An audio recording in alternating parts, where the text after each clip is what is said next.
Raga itu sementara, sedangkan cinta hidup selamanya. Perlindungan terbaik saat ini dan pemberian terindah untuk keluarga. Saya, Mona Lisa Kalalembang, Register Family Financial Planner dari Prudential. Saat ini adalah masa yang tidak mudah. COVID-19 varian Delta yang berkecamuk di Indonesia saat ini, efeknya dahsyat sekali.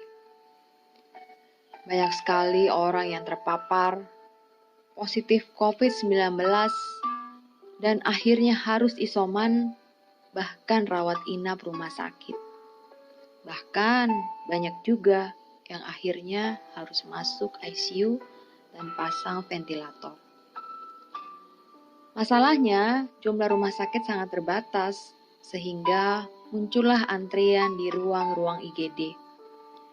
Banyak yang tidak kebagian rumah sakit, sementara saturasi oksigen mereka semakin menurun, dan akhirnya harus berpulang.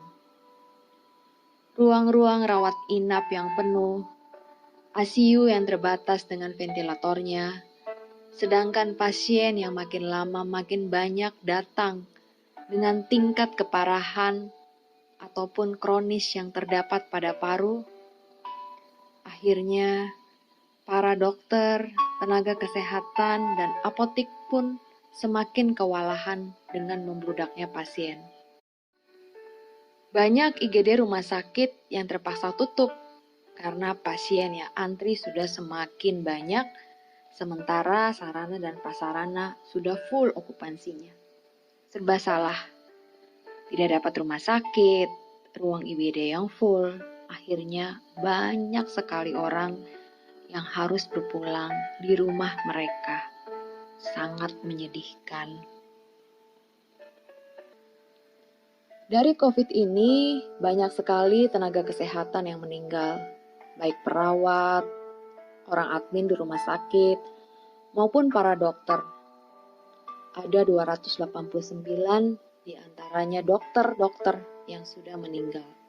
Bukan hanya dokter, ada artis, pegawai BUMN, kemudian juga wakil gubernur, banyak sekali ada dosen, dan lain-lain. Inilah faktanya.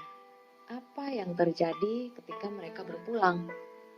Tentu saja sumber penghasilan untuk sebuah keluarga bisa hilang karena sumber income atau penghasil income utamanya mengalami kondisi sakit kritis atau sakit kronis, bahkan meninggal.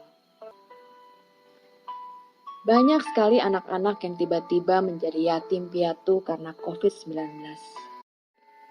Siang ini saya mendapat kabar duka cita. Papa Charlotte, teman anak saya, akhirnya berpulang setelah 8 hari sebelumnya istrinya sudah duluan berpulang. Mereka meninggal hanya dalam jangka waktu 8 hari karena COVID-19. Apa yang terjadi dengan Charlotte dan adiknya Christopher?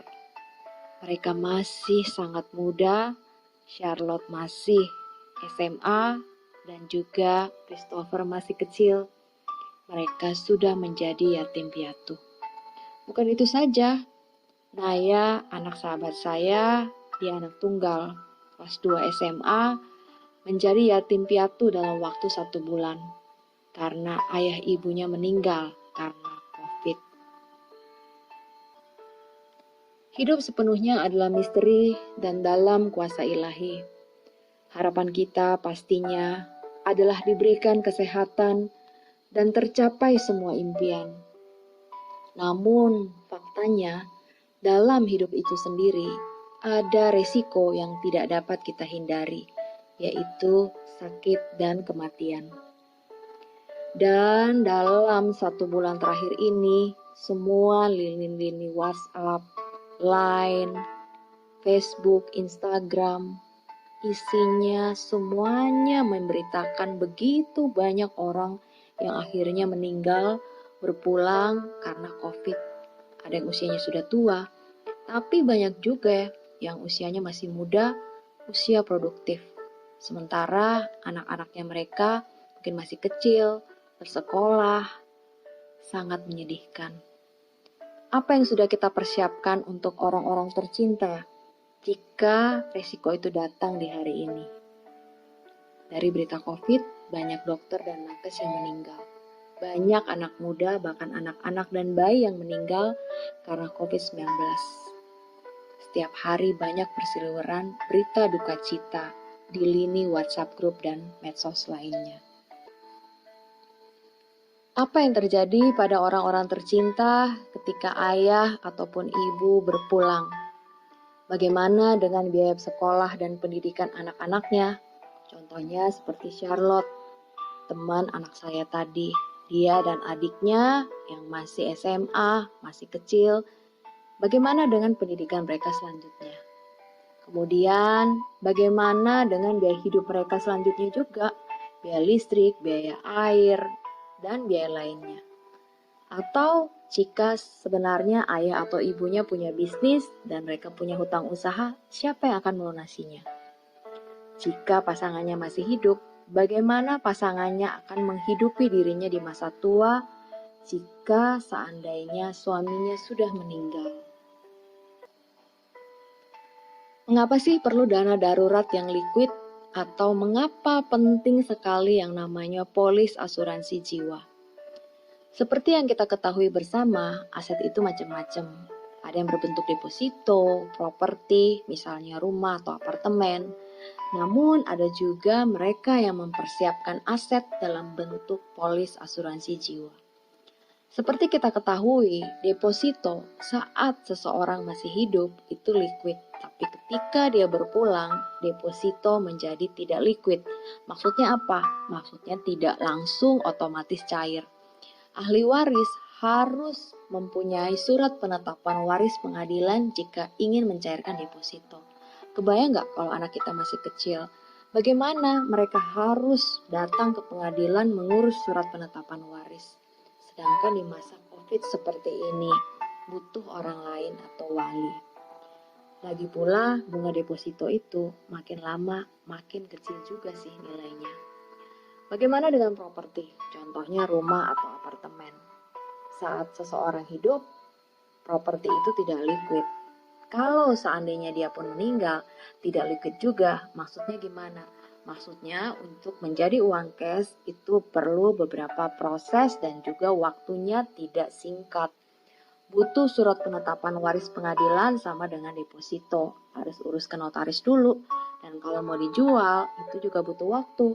Tidak mudah loh menjual properti, apalagi di masa pandemi seperti saat ini. Dan kalau seseorang cuma mau menyimpan semuanya dalam bentuk properti, untuk properti itu butuh DP 30% dan cicilannya besar juga kan? Bagaimana dengan aset dalam bentuk polis asuransi jiwa?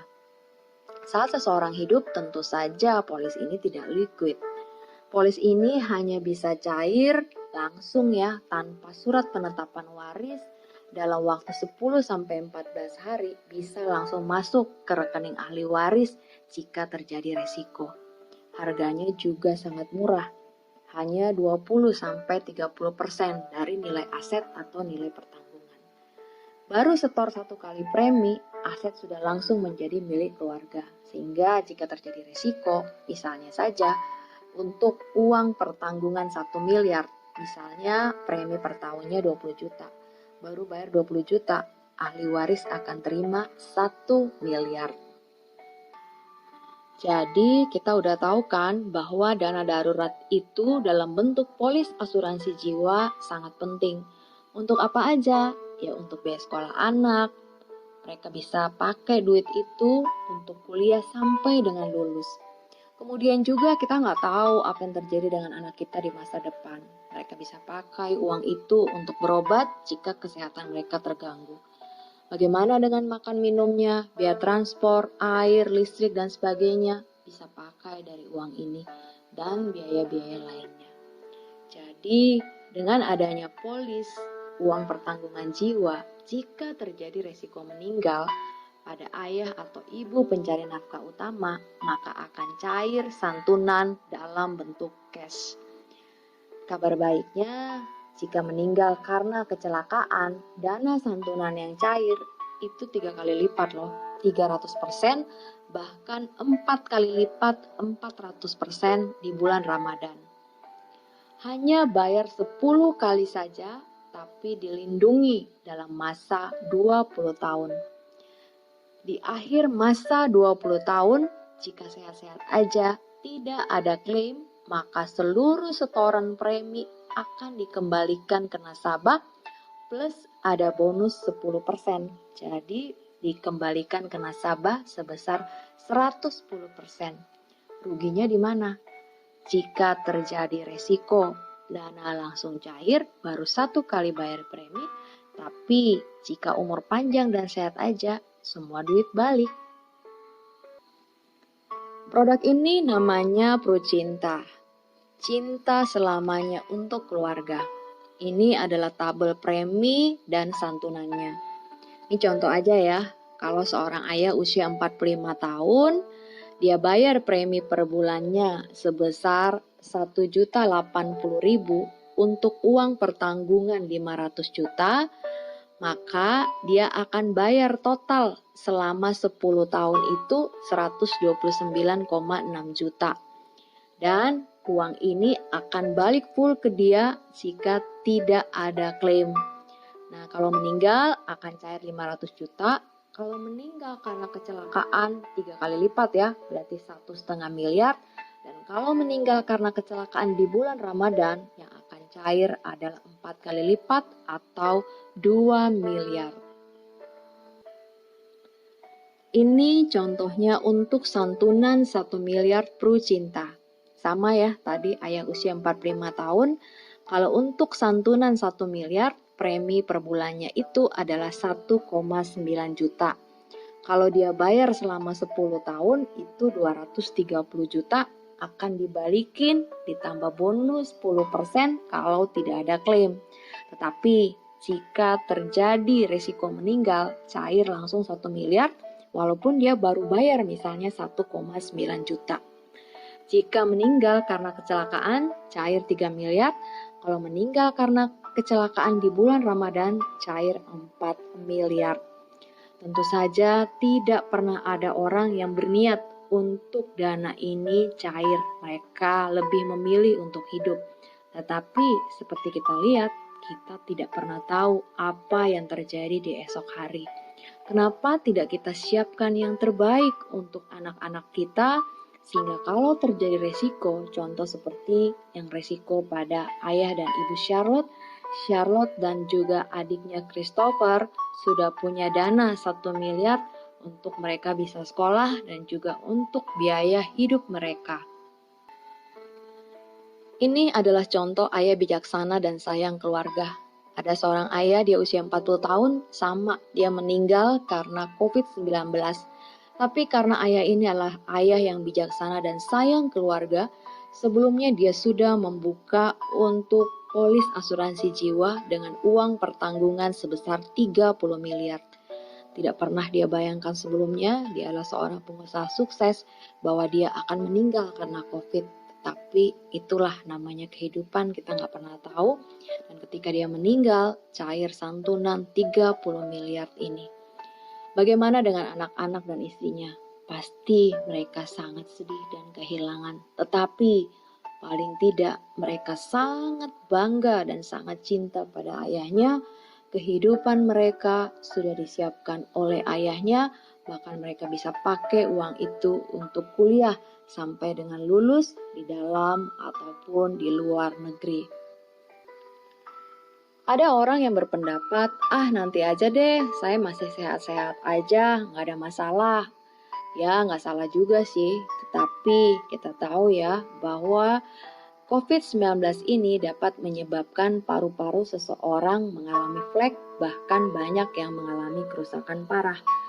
Jika kerusakan cukup parah, maka ketika dia ingin mengajukan untuk asuransi jiwa ataupun asuransi kesehatan lainnya, belum tentu loh diterima. Ini ada contoh nasabah, dia menunda-nunda ya untuk punya ini asuransi kesehatan. Nah, ternyata dia kena COVID, setelah dites ternyata hasilnya dia adalah dia positif COVID dan dia tidak langsung diterima ya. Dia namanya ditunda dulu selama 6 bulan. Dalam waktu 6 bulan itu dia harus menunjukkan setelahnya apakah paru-parunya dia sudah bersih atau belum. Jika sudah bersih, dia bisa diterima dengan normal. Tapi jika ternyata paru-parunya ada flek dan fleknya cukup parah, belum tentu dia bisa diterima. Bisa ditolak, dikenakan pengecualian, atau dia dikenakan premi yang lebih mahal dari normal lainnya. Oleh karena itu, mumpung Bapak Ibu sehat, milikilah uang pertanggungan atau polis asuransi jiwa saat ini. No matter how cold and tough the world gets, we have the assurance that we can always count on each other for love, comfort, and support. Raga itu sementara, tetapi cinta hidup selamanya. Saya Mona Lisa Kala Lembang, Family Financial Planner dari Prudential.